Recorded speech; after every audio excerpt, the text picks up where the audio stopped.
Hello and welcome to Stage Matters, the podcast that gets right into the heart of what happens when artists take the stage. I'm your host, Arvind Murli, and it's great to have you with me. On this podcast, we are cutting through the noise to understand the true essence of what makes a performance soar, what challenges performers face, and how they consistently deliver those transcendent moments. I'll be chatting with amazing artists and performers, from seasoned veterans to rising stars, to hear their stories directly. We'll discuss the highs, the lows, the techniques, and the mindset that defines their approach to performance. If you ever wondered what it truly feels like to command a stage, or what goes into those breathtaking artistic moments, you're in the right place. Let's pull back the curtain and dive into Stage Matters. Today we have an incredible guitar player who's so particular about getting the tone just right. Known for his work with bands like Grey Shack and Indo Soul, we have with us Vikram Vivekanand. Hi Vikram, thanks for talking to me. Yeah, of course, it's fun to be here. So how did you first get into performing? I didn't know it was going to be such a big deal. Huh. Yeah. I mean, guitar happened when I was in school. Okay. And, before you know it, I was on stage at the 12th standard farewell party, and we were playing Mama, I'm Coming Home. We were, we were in boarding school, so we really wanted to go home. So... And I remember how that felt. My knees were shaking, I was sweaty, palms were sweaty, but you came off stage feeling like you just did something really cool. Okay. And then, that continued into college, and Grey Shack happened, and started feeling like the stage felt like home. Okay. Yeah. Do you have like a pivotal performance experience that you saw in your formative years that you can describe? Which you said, aha, this is what I want to do. Mr. Big, 2009. Okay. They were on their reunion tour, so we actually managed to catch their original lineup with Pat Torpy on drums. Okay. Right? And that was incredible. That was my first major concert experience. Okay. So that is international concert. Was quite influential for you. Oh, absolutely, yeah. Okay. But even before that, I watched Moksha and Junoon at the June Rockout in 2004. That was crazy awesome. Yeah. Again, the first experience of being in an open ground with massive speakers and... Big stage and all that. Yeah. And that was around the time I'd started learning to play the guitar. So that was even more influential to me, actually. Okay. Because by the time I watched Mr. Big, I was already performing as such. Like, it was end of college. Yeah. So I already had some stage experience. So, that was a moment to be even more inspired. Okay. But then... watching Junoon and Moksha in 2004, when I was just about learning, that was special. Okay. Yeah. How was your understanding of performance evolved through your career? It gets easier. Okay. It gets easier, and the bigger the stage, the easier it gets. Oh, well, that's interesting. Why so? Because I feel like the stage is an extension of home, right? Because I'm so comfortable with the fact that I've only got my people on stage with me. It's the people that you have spent countless hours in the jam room with. Yeah. You've toured with them. Yeah. You've traveled with them. Been in questionable situations with your band members, and they're still there with you on stage. So it feels like that space for those couple of hours, it becomes home. But on a smaller stage, like for example, like at B flat, when it was still around, tiny place, and I remember we had a few performances where the bar was packed. Yeah. In fact, they had to send people away because there was no space. But when you have 400 pairs of eyes trained on you, looking at every little move that you make, or every note that you miss, because that happens too. Right? But that happens in a bar? Oh, yeah, it happens in a bar more often than you think. Okay. Right? And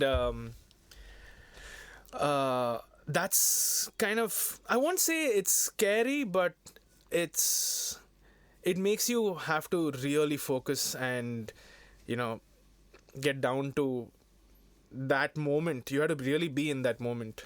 It's a lot easier being on a bigger stage that way. Okay, this is an interesting answer. Intimate space kind of situation, right? It's like, oh man, you're in my space. You're like 4 feet away from me. Okay, yes.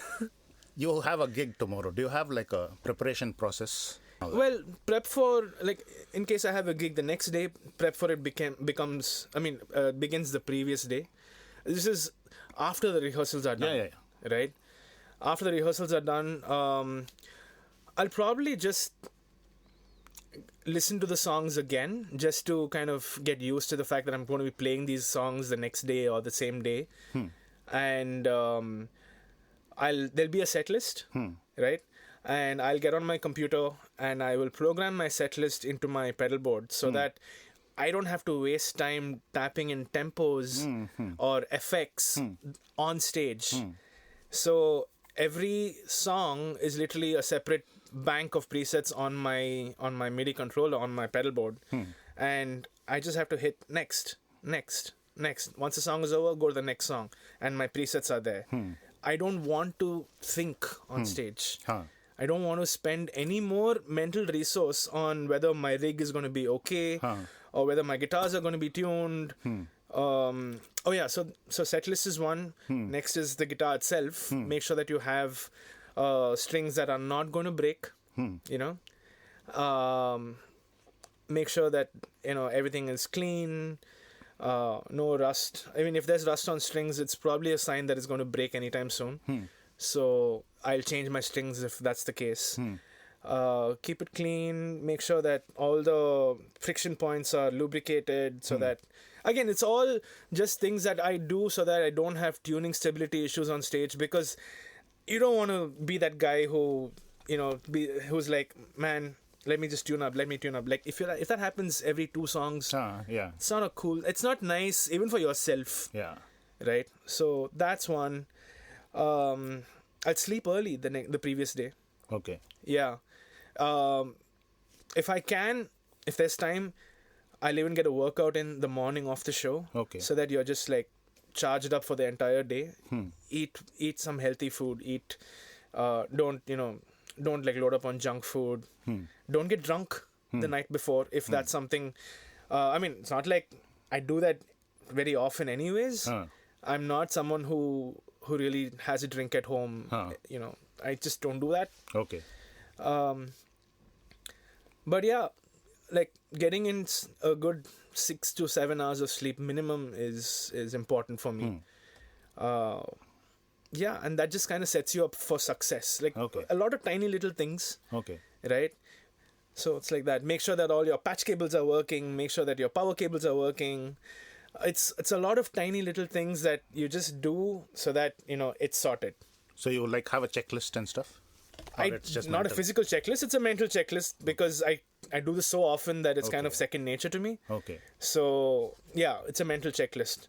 And then, go and load up your gear in the car well before you have to leave. Because in the moment of, if you're rushing to get to sound check, there's a very likely chance that you will miss something at home. Like, I've forgotten my in-ears at home. I have even forgotten my pedal board at home. Don't ask me how that happened. It happened twice. And, my pedal board's not that easy to miss. Yeah, I know. Yeah. So, I have forgotten it. So, of course, everything is a learning experience. Yeah. You spoke about gear and guitars and all that. Yeah, I know that you're quite the gearhead. So I think everyone knows that. Can you talk me through your relationship with equipment? They're all just tools. They are ultimately just tools that get the job done the fastest way possible for me. Okay, and those last 2 words, for me, is what's most important here, because everyone has different choices with regards to gear. It's just that I've come to this point where I am today, gear-wise, after a lot of learning. A lot of trial and error, a lot of learning. To where it's come to a point where I know what kind of sound I'm gravitating towards in my head, and I have got that down on my hands. I have been able to achieve that whatever mythical sound in your head. I have been able to get there. Okay. Because I've used so much gear in the past, over the years of performing so many years, that I've kind of understood that there are certain things that I gravitate towards more than others. Like, for example, I tend to gravitate towards a Marshall type sound instead of a Fender type sound. Not that I don't enjoy the Fender type sound, but that's a specific use case for me. I tend to gravitate towards the more British oriented sounds. Okay. And that too Marshalls and not the Voxes. Okay. I tried Vox. I actually did endorse Vox amps for a while, and good amp. Didn't work for my sound. Yeah. So, they're all really just tools. That's my relationship with gear. Okay. Right? And So you're not obsessed with it? Or are you? In a way, you're obsessed with it. For myself, for my own use, not for the reason of being a tone snob or a gear snob or something like that. Okay. Like, man, if you want to use a Moore or a Hotone or whatever, or a Fractal, please go ahead, use it. If it works for you, use it. Yeah. Right? It doesn't matter what you use as long as you're achieving what you want to use. Is there a gap between what you practice and what you play on stage? Tons of How does one narrow it? Why should you? I don't know. Some people want to play perfectly. You can play perfectly, but you end up missing out on the fun of being on stage. Yeah. I mean, for some people, playing perfectly is part of the fun. Yeah. Right? But if you tie in that kind of emotion to your performance on stage, then you're missing out on a lot of other things that are happening around you as well. Because if you're so obsessed or self-aware of you and of what you're playing and the mistakes that you're making, it can affect the fun aspect of being on stage, because there's a lot of things that are happening on stage, right? And if you're paying so much attention to just yourself, then you're kind of missing the point of being on stage, because part of the fun of being on stage is listening to what everyone else is doing. Yeah. Right? And if you have been on stage with a certain group of musicians for an extended period of time, like say a few years, you start to listen much more intently, and you get to this point where you can kind of predict what Read each other's minds. Yeah. So there's a synergy that happens on stage there when it comes to when you have spent enough time with a group of musicians. Yeah. That's fun too. Yeah. That's a lot of fun. Yeah. Right? So practicing at home is when I'm hardest on myself. Like I performed a tribute to GNR the other day, and there was this one lick in the November Rain solo that I knew I had it. Okay, but I kind of like internalized it a different way. And then I saw the actual notes played, and I'm like, oh, wait a second. I'm doing this because my fingers are moving a certain way because that's how they're used to moving, right? So I took a while to get that solo right, and it was just a couple of seconds. Okay. Right? But that's where I'm hardest on myself. Get to the point where you don't practice it until you get it right, but practice it until you can't get it wrong. Because once you're done with that process at home and in the rehearsal studio, you don't need to think about it on stage. Stage is not the place to think, it's the place to do. Right? So I don't want to think on stage. Even if it's improv, so be it. Fall flat on your face. It's okay. It's part of the fun. Right? Because how else will you know whether something is going to work or not? Yeah. Right? You have that kind of faith in your own ability to, even if you make a mistake, you can recover. Right? Everybody does this. Even John Mayer does it. John Petrucci does it. Steve Moss does it. Vikram Vivekanand can do it too. Okay. Do you have like a process during sound check? Yeah. Can you take me through it? What do you look for? And go set up your gear first. Yep. Right? Make sure that all your cables are neat. Make sure that if something goes wrong, you can easily fix it. And that's part of the reason why I tend to do my own setup. I don't have a tech. Yeah. And after that, you just do your line check, go through all your sounds. Even if it's just effects, if you're running certain big reverbs or something, you got to make sure that it works in that acoustic space, in the room or in the arena. Sometimes you'll have to dial it back. Sometimes you have to, push your lead tone. These little things that you kind of need to do for the gig that you're playing, or for the room that you're in, or for the space that you're in. Most of the time, it's fine because, again, experience teaches you certain things. Like your lead tone has to be about 2 or 3 dB above your rhythm tone.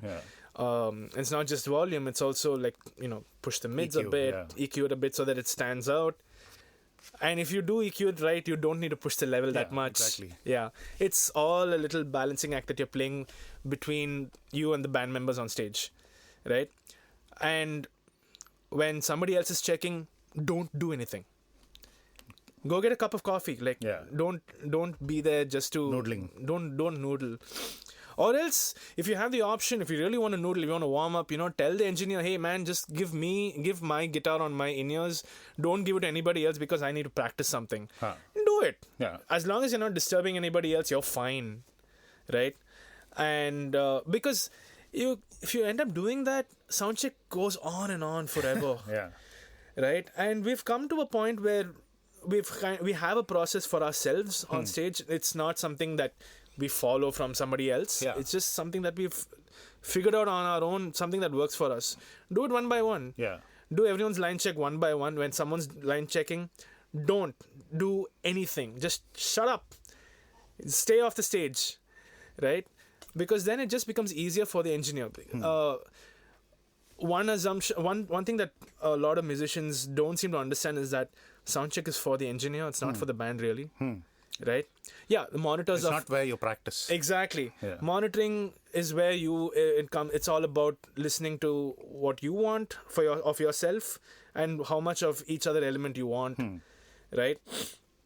So as when that process can take you as less time as possible, then your soundcheck is a success. Right?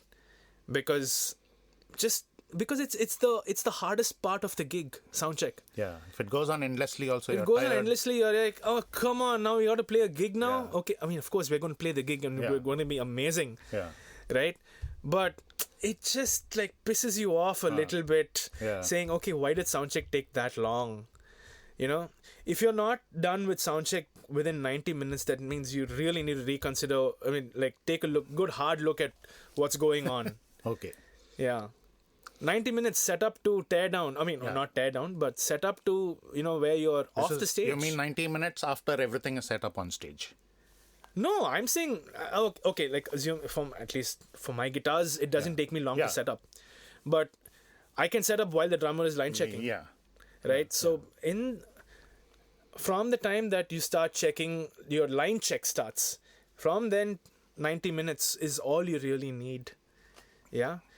And there's enough rest for each band member in that 90 minutes as well. Because when somebody else is line checking, you just shut up. Right? You chill. And then by the time everyone's done with their line check, they can already hear themselves quite well. Right? Because that's what you achieve by having a dedicated line check for each instrumentalist. Like dedicated time. So engineer gives you your levels, and then the next job is to just make sure you hear enough of everybody else in the band. And that's it. Don't rehearse on stage. Just check your levels, get out. Is there something such as over-rehearsing? No. No? No. Okay. No, you can never be too prepared. I guess for some shows you don't need to rehearse if it's something that you do day in and day out anyway. Like, we hardly rehearse for wedding gigs because we play so many wedding gigs anyway. So you don't really need to, because getting musicians in for rehearsal is also a bit of a logistic nightmare because everyone's a session artist in most of the bands that I play in, at least. So everyone's like being pulled in different directions. And there are personal commitments to be taken into consideration as well. So if you don't need to, you don't need to rehearse. If you have to, you must. And you must spend as much time as is necessary for a show. Is there, like, for lack of a better word, a spiritual aspect to performance, or is it just like purely a means of communication? I guess that will mean different things for different people, right? I'm only asking for you. Look, there is a certain unspoken or how do I put this? There is an intangible aspect to performing live, especially a great performance. Yeah. Like we spoke about the audience singing back your lyrics in a span of 20 minutes, half an hour, right? They've become your fans. You've connected with them by just playing your instruments. So clearly you've done something right, to a point where complete strangers are singing back your songs and they're having a great time. They are dancing, they are singing along, they're jumping. And for those 2 hours, nothing outside that space really matters. Yeah. Right? And if you can distract people from their troubles and their worries for just a couple of hours, I think you've done something very useful, right? You've done something amazing for people who have just had a hard day, for example, just saying that. And if you've been having a great time, come celebrate. Yeah. Come jump, be with us. Because that's what we're here for. Yeah. We're in the business of distraction, I suppose, to put it in one way, I guess. What's the role of improvisation in your work? Like, and how much of a balance is there between improvisation and happens all planned the and time. perfectly rehearsed stuff? Improv happens all the time, right? In whether you aim to improvise on a solo, or whether you're covering up for a mistake, or if you've forgotten a solo that you played, and that happens too, right? Sometimes you might just have sticky fingers at the gig, because the air is salty, and you have the to. AC is too cold. Or the AC is too cold. Your hands are they're getting numb, so you have to play according to how you're feeling at the time as well. And if you're trying to improvise something that's challenging even on the best of days, then you're certainly not going to get it on that day. So you kind of have to be aware of how much you can do on a certain day. If you're feeling great, if you've slept well, if you've eaten well, if you've prepared for your set list, like the songs like the back of your hand, go ahead, improvise all you want, right? And of course, you can only improvise on certain gigs as well. Yeah. Like if I'm playing a wedding or a corporate gig, it's free reign, like do whatever you want. If I'm playing with Grey Shack, I enjoy playing my solos the way I wrote them, because I wrote those solos, so I enjoyed the writing process as much as being able to perform it live. Okay. But there are songs where I don't mind playing a few phrases from outside of that framework, as long as I'm landing on something that's familiar to the band and to the audience. Okay. Right? I can play around within the phrases, within the framework. Okay. And if it's a tribute gig, I tend to stick to the original solos as much as possible, where the solos may be iconic. For example, you don't change the solo to November Rain, at least the first 2 solos in between, right? But at the end, if you're playing the third solo, you can kind of muck around your way through the runs, because no one's really going to register those runs perfectly anyway. But if you can land on that iconic line, that na na na na na na na na na, if you can play that perfectly, you're golden. Yeah. Right? You start there and end on the right places. It's fine. You can kind of meander your way through those phrases in between, and then land and start on the right phrases. That's fine too. Yeah. So do you like taking risks on stage, both musically and physically? Like hanging on a harness? And I can only take risks as far as my cable will allow. What about musically? Like we were talking about improv.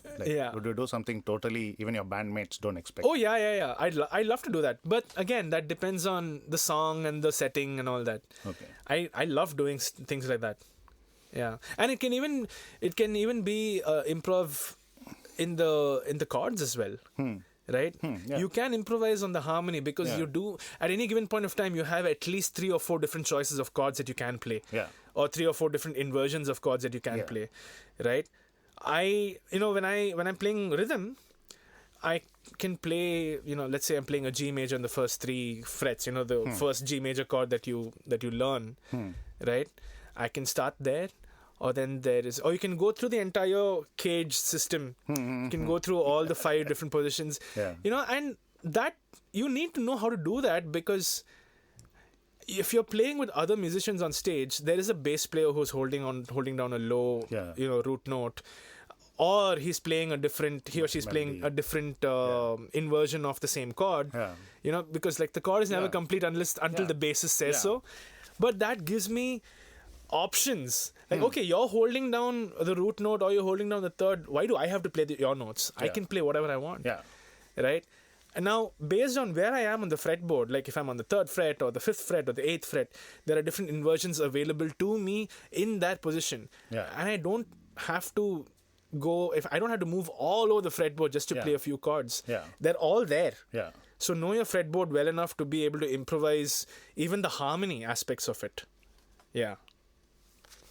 How do you deal with the unexpected during a show? Mistakes, fuck-ups in the... Mistakes happen all the time. That's something that I don't really have control over. Going... That's never happened so far, thank God. Yeah.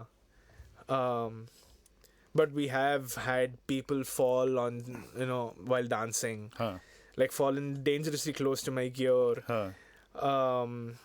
Most recently, I had a mishap on stage where my guitars just completely went off my in-ears. I was flying blind, right? And I couldn't do anything. But the funny thing is, everyone else in the band said that they could hear me. I couldn't hear myself. So I'm like, you know what? This is something that I can't, really... It's very difficult to do that in the middle of the song where you can kind of wing it. Because when you're on in-ears, you can't hear yourself. Like you're just like playing on... It's like playing an unplugged electric guitar. You can't hear anything. And we had to kind of stop... I had to stop playing, and we picked up the song much later on. And when we even told the audience, hey, you know what, just give us a couple of minutes. Let's sort this out. And once it's sorted out, show must go on, right?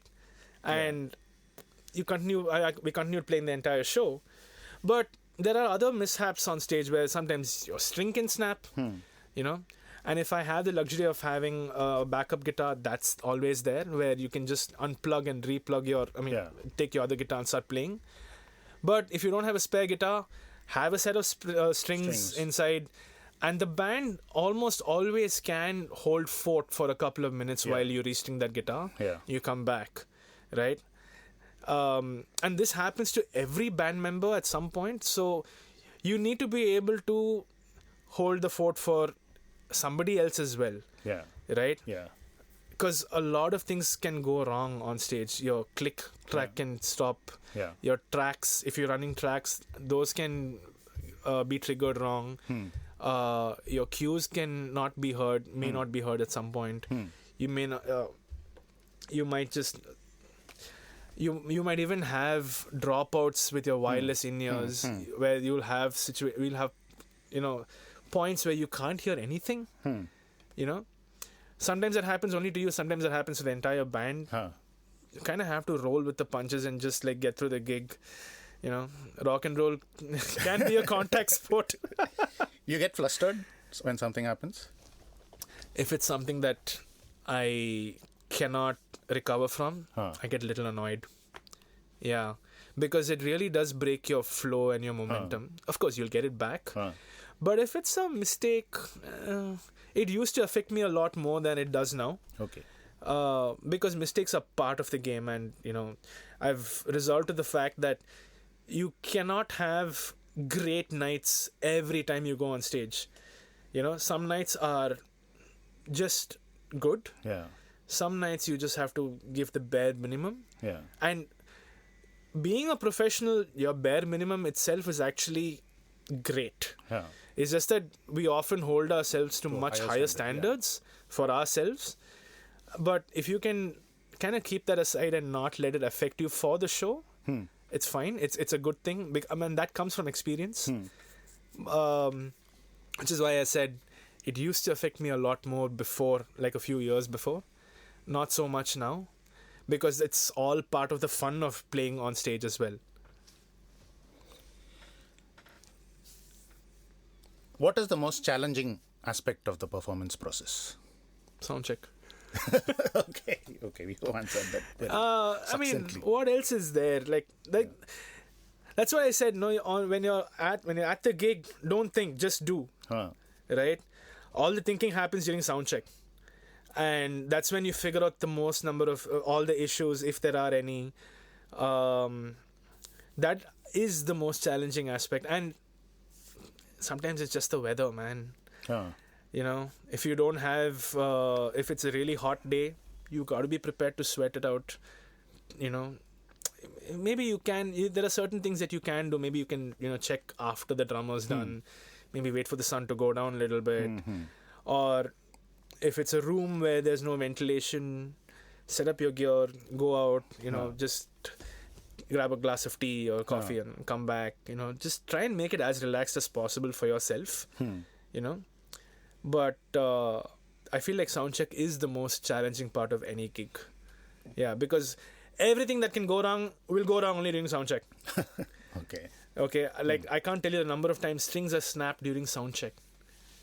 Like I would have taken my guitar out that day and I would have looked at my guitar and I'm like, I think you'll handle one more gig, but I think you'll also snap during soundcheck. And sure enough, it'll snap during soundcheck. Okay. And I actually prefer it that way because then I have time to restring my guitar before the gig is even like starting. Okay. And I'll be free for the gig, like mentally free. I'm like, okay, I've just seen this thing. It shouldn't snap. I just hope some other string doesn't snap. Yeah. Do persona and stage appearance matter to you? Like, are you a different person on stage than what you are in? I don't think so. I don't think I'm a different person on stage. Like as opposed to if you meet me outside. In fact, my girlfriend tells me, sometimes I look at you and I can't believe that you're a rock guitar player. Like you don't look like one. Okay. But on stage I enjoy running around and jumping and playing. It's great fun. It's very liberating, right?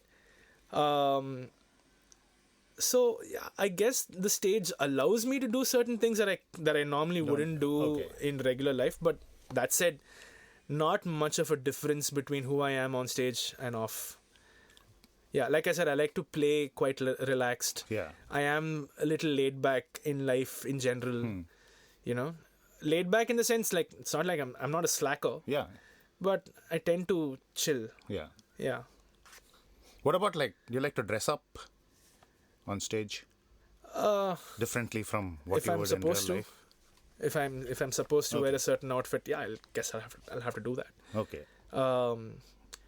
But my latest, I wouldn't say style quotient or anything like that, but I like to wear t-shirts like what I'm wearing right now. Like a little tongue-in-cheek humor. I think you and Vinay share that. Yeah, exactly. Yeah, he's the sexy bald guy. Yeah. I'm talking about, well, Yeah. Trump and his newest ex. Yeah. As a result of his tariff plans. Yeah.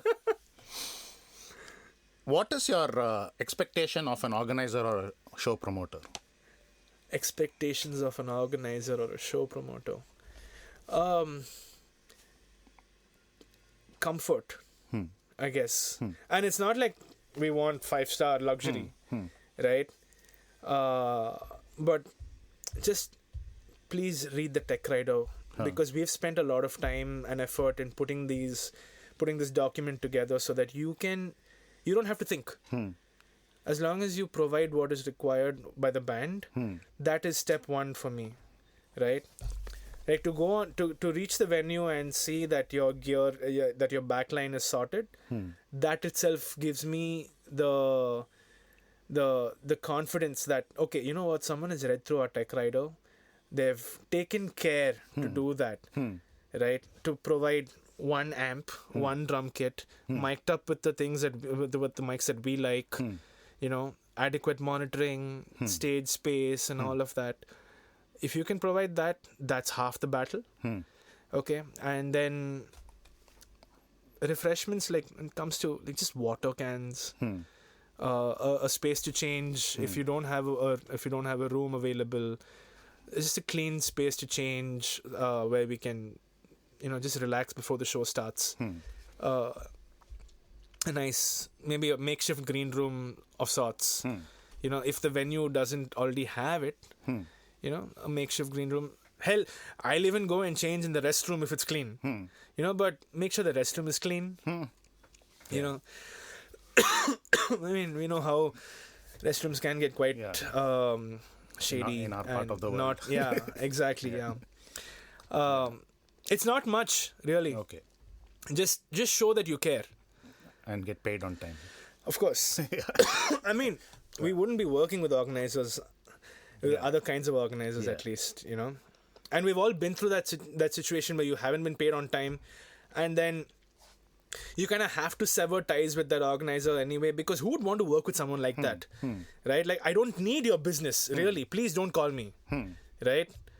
So there have been instances like that as well, but for the most part, you know, when you come to a certain point where in your professional career where you don't need to deal with that anymore. And I'm very thankful to be in that space right now, where I know I'm going to get paid either before the show or the day of the show, or max within a week of the show. And I don't even need to ask anymore. So I'm glad to be on this side of things. But yeah, I would like it when organizers just take a little care. So a performer's life has always had financial challenges. Yes. We all know that. Yeah. So how has your relationship been with money, and do you have any kind of advice for future aspiring performers as to how to deal with? Yeah, don't spend money you don't have. You know? Yeah. That's one thing. Don't blow it up, and, you know, try not to, you know, send your money up in smoke. Try not to do that, really. I mean, I guess because we know that things can get a little slim every now and then, minimize your losses. Cut your losses first, right? Because you really don't want to have a mountain of credit card debt at all. This is why I say don't spend money you don't have, right? Because it will come and bite you back in the ass very soon, right? That's one thing. Get into a habit of saving. You know, start like an SIP. Start small, but start. It doesn't matter. Even if you save $5,000 a month, it's still a start. That's how I began. Now I'm saving a little bit more, right? And it is tough to be a full-time musician. Yeah. It's not for everybody. Yeah. But then once you've done this a while, you'll know that there are certain patterns that emerge year after year after year, right? Like, I think it's almost a universally accepted truth, at least in Chennai, that May is a dry month. Yeah. Both weather-wise and gig-wise. I had one show in May. Yeah. But it's expected. I know that May is a fuck all month, but it's okay. You make up for it. You plan ahead for it. You know, it is going to be hard. You know that now you have to plan for it. Exactly. Yeah. I know that in Jan. I know that I don't have shows in May, so I'll start planning for it ahead. Right. Usually, I get dates about 2 or 3 months in advance.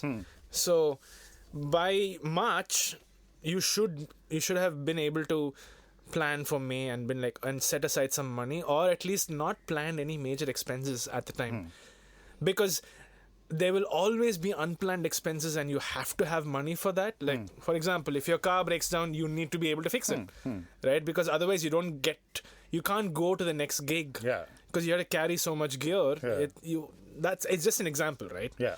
So always have an X amount of money in your account regardless of what happens, if you can help it, right? And plan ahead. You know that there are certain patterns every year. Follow it. Don't be oblivious to it. Don't spend money you don't have. Don't keep spending money on gear or I mean, I know it's rich coming from a guy like me, but but then again, see, it's not like I bought all my gear at once. It's years and years of knowing what I wanted to buy and doing a lot of research and also following a rule of, hey, if it ain't broke, don't fix, right? If I have an overdrive pedal that, even if I just want something different, either I'll end up selling what I don't want to have or don't want to use, or I'll figure out a way to use it, right? In a way that it fits a certain usage, in a way it fits a certain context, right? For example, there's this one overdrive pedal that I used in a very bright sounding venue. I used the overdrive pedal to darken my sound first, and then I rolled off the volume knob so that I can achieve a sort of semi-clean sound for that gig, right? And sometimes you just need to know how to use your gear. If you have limitations, you'll know how exactly to use it in different contexts, right? Sometimes having fewer pedals will... if you have limitations, creativity takes over, right? And you end up realizing that, hey, I didn't need to buy those things. I didn't need it, And that will affect your future financial decisions when it comes to gear, at least, saying, I don't need it. Okay, I don't need it right now. That's it. That's something that I will look at another time, right? And of course, there are those bigger expenses or investments like buying a new guitar. Almost... I mean, I know I don't need another guitar. I have 3 very good electric guitars. I don't need another one. But it'll be nice to have another one for a different kind of sound. And that is not an expense. That's something that you plan and you research and do over a lot of time. You set aside money for it. And then when you actually buy it, it doesn't affect you because you've already set aside the money for it. Right? It doesn't affect your pocket at all. That said, once you've saved money for something and suddenly you have an unplanned expense where, a major expense, let's say you got into a car accident and you have to fix the, do body work for your car. It takes precedence. And sometimes you just need to roll with that. It's okay, It's okay. You have guitars to play with. Might need to go to the hospital for something. Yeah, exactly, I mean, I was in hospital for a few months a couple of years ago and I had to spend money on that, obviously.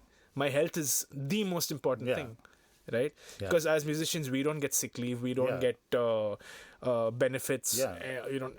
We have to buy our own medical insurance, obviously, right? We don't get, casual leave or whatever it is that people in corporate setups have. We don't get those benefits. We don't have provident funds. You got to do it all by yourself, right? So you got to be smart about planning your finances. You know what? The biggest thing is learn how to cook your food, right? Do not Swiggy or Zomato things very often, Okay, that's, because very sound advice. It is. It really is because, okay, I'll give you a small example, okay? A loaf of bread from the place where I normally buy is $100 for a loaf, right? And this is good bread, and because I've also gotten on this process of eating as healthy as possible, you get the good stuff, right? So a loaf of bread costs 100 rupees or 105 rupees at the outlet. It costs 137 rupees through Swiggy, and that's without delivery cost. Look, I can take a walk and buy bread, right? Why can't I just do that? Don't Swiggy everything unless it's an emergency, really. And you can't avoid that also, right? But if you have the choice, cook your own food. It's far healthier. I enjoy cooking, so I know that my food is better than what most restaurants have to offer, which is like full of grease, and the next day you just like wake up feeling like, oh God, why did I do that? You know, it's like getting a hangover, but you know, you feel it in your gut and you're like, oh God, it's not going to go unless I take a nice dump, right? And it takes a while to kind of get that out of your system as well and start feeling good again. So invest in yourself, invest in your own health, because that is something that you cannot get. That's something that it's so essential for musicians, because you don't have anything else. All you have is your health. If you're not able to show up for your gig, how useful is it, you know, that you can play circles around the other guitar player or the other musician? If you're not able to, you know, get to your gig, what's the point? Or you have to play 3 hours, you're not able to stand. Yeah, exactly. And of course, I went through a surgery a couple of years ago, and I had to take 2.5 months off of performing. But that is something that, it wasn't a lifestyle-based disease, at least, right? It was not my fault. Yeah. I had to have it done. I had to get it done, you know. But the good thing is, while I was recovering, the only question that people asked me was, hey, when are you coming back on stage? When are you getting back to performing? Which also talks about how good you are as a musician, that, you know, that people are waiting for you to get back, you know, just waiting for you to recover and get back. Obviously, you've played well enough to be a certain degree of indispensable, right? Make yourself indispensable to the people that you're playing with. Yeah. Like, really deliver the goods, right? And have the health to be able to show up every single day and do it day in and day out, because it is a demanding line of work. Yeah. People think it's fun because they only see what's on stage, but there's so much more that happens, and you need to be able to be present for that, right? And financial, I mean, I know this question was about planning for your finances, but then you got to plan for your health as well. So do you have like a physical regimen and stuff? I train. I do weight training. In fact, today I went and tore some of the skin from my palm, thanks to some really heavy kettlebells that I was using. But it's so useful. Strength training especially, because you got to be able to deliver a 2-hour performance or a 3-hour performance without a problem, right? Yeah. There are days when I've played 2 gigs in a day, right? One in the morning, one in the evening. You should be able to do both. You should be able to deliver that. You should be able to sing as well, if you can. Yeah. And that's why I said part of my prep process is to eat well and sleep adequately, and get enough sleep in so that you're not, you know, zonked on stage. And there are going to be instances when that also happens, but you should have had enough strength left in you to even push yourself to 11 and still be okay. And, you know, kind of like, you know, those are the gigs where you give your bare minimum, right? Yeah. Don't expect too much from yourself, because you're already physically, strained already. So you don't need to give it your 150% on that day. Your bare minimum is already 100%. You are going to give it, and that's enough on that day. Just don't fuck up the gig, right? Just play within your limitations. You know you're not feeling great. Just get through the gig. Okay. Because even if you play just what is required of you, is enough, right? But then please don't neglect your health. Really. Yeah. Cook your own food if you can help it. Okay, or hire a cook. Still cheaper than ordering in every day, right? And I'm not saying don't order, because sometimes you just don't have the time or the inclination to get into the kitchen. But sometimes it's fun also. You should have... Exactly. You should be able to order in a pizza if you want. Yeah. Right? And sometimes that's what you need. Right? Yeah. You need to be able to have some fun, you know, with your food as well, right? If you can make fun food which is also healthy, great. Sometimes you just want that Domino's junk. Okay? You just want that that highly processed assembly line crap. Yeah. And because it makes you feel good. Yeah. You know, at least for that moment. Yeah. Have 2 slices and stop. Don't have the whole pizza. Yeah.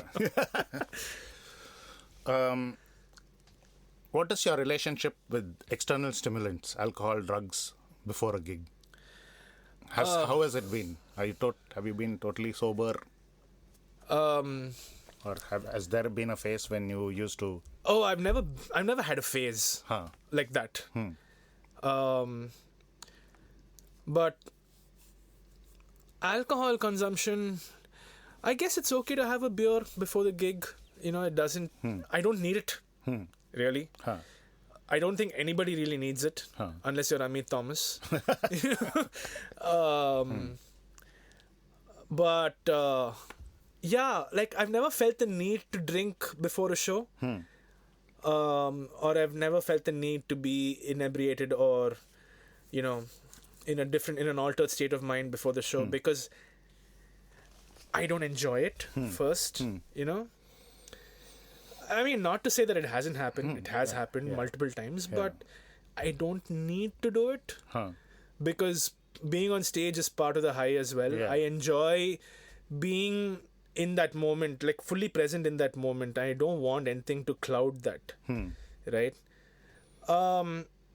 Although when you're writing music, it's a different matter altogether because because there's no agenda, right? And sometimes, I don't subscribe to this school of thought where people think that taking something will make you play better. I do think that there is a shred of truth to that, though. Okay, although people might be wording it differently, I feel like it doesn't make you play better. Maybe it just gives you tunes new out the ideas. noise. Maybe it just tunes out the noise. So you are, because the creativity is there in you already. It is there because you have spent so many years performing and practicing. That creativity is already there in you, and sometimes we just need a little less noise in our head because you don't want to be thinking about paying rent or oh, did I feed the cat? You don't want to be thinking about all those things when you're writing something. Right? And for those situations, it's okay to do that, I guess, if you know your limits. You don't want it to negatively affect your time in the rehearsal space or the jam room. But you need to be aware of that you don't need it. Yeah. That's been me ever since I started performing, because playing guitar has always been more important than doing anything else. So I never subscribed to that school of thought. And even otherwise, I'm not so much of a drinker per se. I had a phase of drinking of drinking more than I do, at least now. Never been the kind to drink alone at home. So when it's not part of your daily life in general, you tend to not think about it. And when you don't think about it, it's like, out of sight, out of mind. You don't need it. So it just comes down to your relationship with your instrument and your music and yourself at that point. Yeah. What's so unique about a live performance that you cannot ever find in a recorded medium? There's only one chance to get things right. And if you make a mistake, it's okay. It's okay. It doesn't matter, because by the time you play the next three notes, the audience has already forgotten what you just did. It's fine. Unless, of course, there's always that one idiot who's recording the entire show and posts it up on the internet, and that mistake lives forever. But I'm like, really, you want to use your phone for that? Like, why can't you just have a good time? What is the importance of live performance in our increasingly digital world, where people are thinking that 30-second Instagram reels are I guess even more in... You heard about the guitar player... Giacomo Tura. Yeah. I guess everyone's talking about him now, and the fallout from that. And it's a much bigger conversation, actually.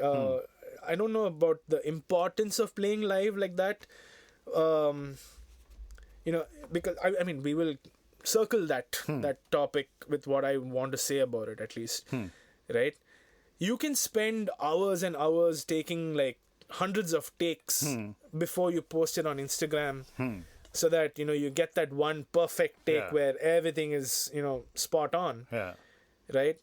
just to give people 30 seconds or 60 seconds of your musicality, which, I mean, at that point, how musical are you if you have taken like 100 takes to do something, right?